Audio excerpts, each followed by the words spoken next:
جی السلام علیکم دوستو، کیا حال چال ہے؟ امید ہے کہ آپ سب خیر آفیت کے ساتھ ہوں گے۔ ہمارے ہاں ایک اہم موضوع منصوبہ بندی کے حوالے سے اگر ہم ڈسکس کرتے ہیں، فارن کنٹریز میں اس حوالے سے ایک ڈیفرنٹ ہی کنسپٹ ہے۔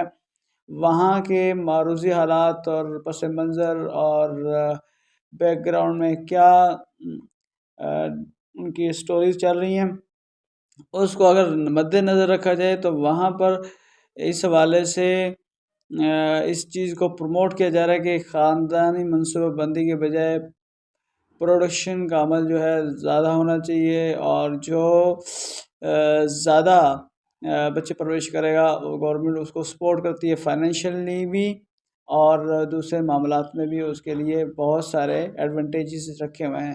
سوشلی بھی اس کو پروموٹ کیا جا رہا ہے، اس کی قابل تعریف سمجھا جاتا ہے، کیونکہ وہاں کے کلچر میں آزاد معاشرہ جو ہے اس حد تک گراوٹ کا شکار ہو چکا ہے کہ لوگ جو ہے شادی جیسے معزز جو رشتہ کو جسٹ ایک بہت سنگین معاملہ ہو چکا ہے۔ تو وہاں پر نوجوان نسل طبقہ ہے، اس کی تیزی سے کمی دیکھنے میں آئی ہے، اور 60 سے 70 یا 50 سے اوپر والے لوگوں کی زیادہ تعداد اس کی سب سے بڑی بنیادی وجہ وہاں کا مدر پدر آزاد معاشرہ جسے کہتے ہیں وہ لوگ روشن خیال، فرضی روشن خیال معاشرہ جو انہوں نے بنایا ہوا ہے، اس کے زیر اثر ان کے حالات یہاں تک گر چکے ہیں کہ گورنمنٹ ایڈورٹائزمنٹ دے رہی ہوتی ہے پروموٹ کرنے کے حوالے سے، جبکہ پاکستان جیسے ممالک ہیں، بہت سارے ایسے ممالک ہیں جہاں آبادی کے حوالے سے بہت زیادہ بڑھتے ہوئے رجحانات مل رہے ہیں، کثرت ہے اس حوالے سے ماشاءاللہ۔ لوگ جو ہے کم سے کم جو ہے 5 سے 6 فرد پائے جاتے ہیں، عموماً گاؤں دیہاتوں میں 7-8 ایوریج تعداد پائی جاتی ہے۔ تو اس کی سب سے بڑی اور بنیادی اس کے حوالے سے بہت ساری وجوہات ہو سکتی ہیں۔ مذہبی لحاظ سے دیکھا جائے، مذہبی پہلو کے حوالے سے ہمارے ہاں بچے لینا جو ہے اچھی بات ہے، لیکن ان کی تربیت کے حوالے سے جو عدم توجہی ہے، اس حوالے سے بہت بڑا فقدان ہے۔ بچے ہونا بہت اچھی بات ہے، لیکن تربیت کا ہونا بہت زیادہ ضروری ہے۔ ان کی تعلیم و تربیت پہ فوکس ہونا بہت زیادہ ضروری ہے۔ بہت سارے لوگ جو ہیں ماشاءاللہ جو ہے 12-13 جو ہے بچے پالتے ہیں، بڑے بھی کرتے ہیں، تربیت بھی کرتے ہیں، لیکن جس لیول کی تربیت ہونی چاہیے وہ تربیت نہیں کر پاتے، کیونکہ جس طرح بڑھتے ہیں رجحانات ہیں اس حوالے سے دیکھا جائے تو مہنگائی اور دوسرے معاملات ان پر بچوں پر صحیح طرح فوکس نہیں کر پاتے، جس وجہ سے ان کی جو شخصیت میں خامیاں رہ جاتی ہیں۔ یہ ایک بہت بڑا المیہ ہے۔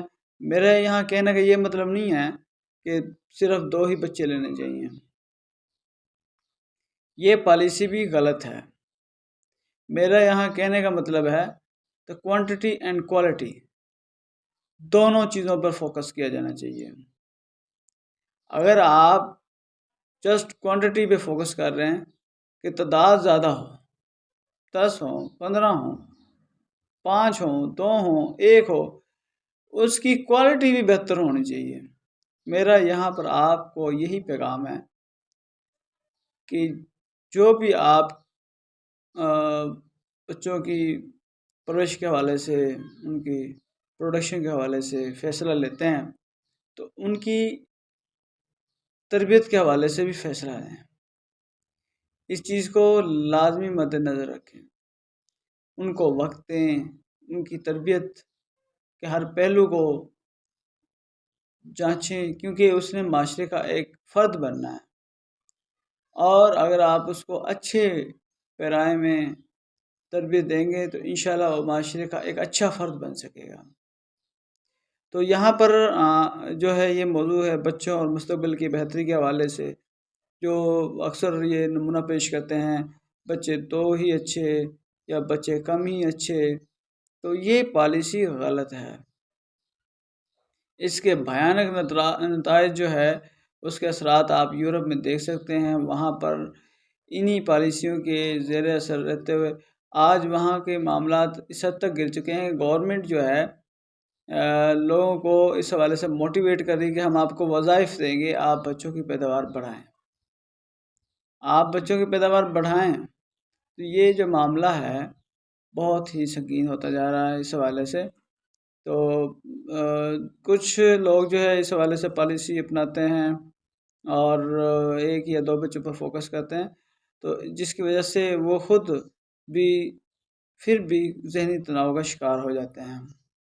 حالانکہ اب تو بچے کم ہیں، انہوں نے اپنی پالیسی میٹر کے حساب سے تو یہاں پر یہ نہیں کہا جا سکتا 1 بچہ ہو 2 بچے ہوں تو اس سے خوشیاں حاصل ہو سکتی ہیں۔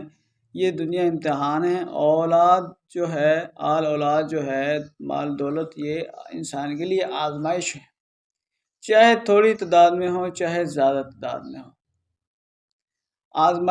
آزمائش ہوتی ہے۔ اور بس اتنا فرق ہوتا ہے، اگر تھوڑی تعداد میں ہو تب بھی انسان کا فتنے میں پڑنے کا ڈر ہوتا ہے، زیادہ تعداد میں ہو تب بھی فتنے میں پڑنے کا ڈر ہوتا ہے۔ تو اس سے بچنے کے لیے جو ہمیں اصول و ضوابط سکھائے گئے ہیں ان پر عمل کرتے ہوئے، اسلامی اصولوں پر عمل کرتے ہوئے ہم ان کو اچھے احسن انداز سے اس امتحان میں کامیاب ہو سکتے ہیں۔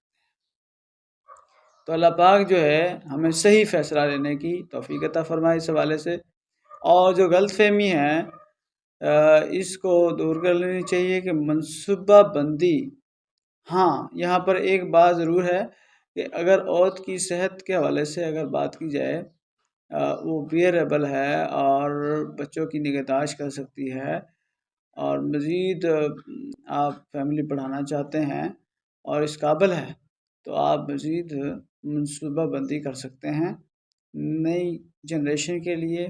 اور اگر اس طرز کا معاملہ کچھ سنگین نوعیت کے معاملے کسی کے ساتھ اس طرح ہوتے ہیں، عموماً نہیں ہوتے اس طرح کے معاملات، تو وہاں پر آپ صبر کا مظاہرہ کریں یا اپنے صلاح مشورے سے نئی ایک اچھی پالیسی کا اس پہ عمل پیرا ہوں۔ تو عورت کے لیے جو ہے معاشرے میں ایک بڑی قدر سے نگاہ سے دیکھا جاتا ہے، لیکن عملی طور پر بہت ساری خامیاں ہیں۔ تو اللہ پاک ہمیں عورتوں کے حقوق اچھے انداز میں ادا کرنے کی توفیق عطا فرمائے، کیونکہ کہا جاتا ہے کہ بہترین مرد جو ہے وہ شادی شدہ جو مرد ہوگا، اچھے اخلاق کے ساتھ اپنے اہل و عیال کے ساتھ پیش آئے گا تو اس کو بہترین مرد کا خطاب دیا گیا ہے۔ تو یہاں پر جو اگر کمی بیشی کرتے ہیں حقوق زوجیت کے حوالے سے تو ان کو وہ جواب دہ ہونا پڑے گا۔ تو ہمیں چاہیے کہ اپنی جو ہے جنریشن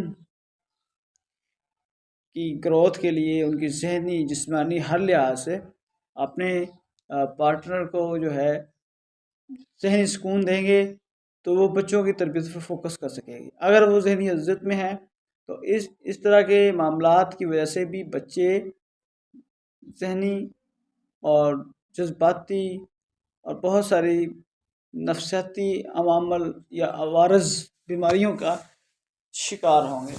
تو کوشش کریں اپنے درمیان انڈرسٹینڈنگ پیدا کریں، پیار و محبت پیدا کریں، اور غلط فہمیاں تو ہوتی ہیں کیونکہ یہ دنیا امتحان ہے، اور غلط فہمیوں کو کیسے دور کرنا ہے، کیسے ریزالو کرنا ہے، اور کس پوائنٹس کو سکپ کرنا ہے۔ کچھ معاملات ایسے ہوتے ہیں وہ سٹینڈ ہوتے ہیں، آپ کے سامنے کھڑے رہتے ہیں، ان کا کوئی حل نہیں ہوتا وقتی طور پر، لیکن آپ اس کو اپنی لائف میں سکپ کر سکتے ہیں۔ اس موضوع پر بات نہیں کریں، اس موضوع کو خیال نہ کریں جس کی وجہ سے آپ ڈسٹرب ہو رہے ہیں۔ آپ اس کا اپنے آپ کو کسی اور معاملات میں الجھا لیں، اس طرح آپ اپنے آپ کو ٹینشن سے ریزالو کر سکتے ہیں بہت اچھے طریقے سے۔ تو یہاں پر یہ بہت ہی اہم بات ہے آپ کے لیے، اور خاندانی منصوبہ بندی کے حوالے سے میں نے اپنے آئیڈیاز آپ سے شیئر کیے ہیں۔ اگر کوئی کمی بیشی غلط فہمی ہے تو کائنڈلی مشورہ دیجیے گا، مزید اس کو ہم امپروو کریں گے۔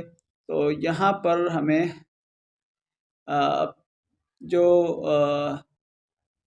اسلامی تعلیمات ہیں اس کو بھرپور مد نظر رکھنا چاہیے۔ اصل کامیابی ہماری اسی میں مزین ہے۔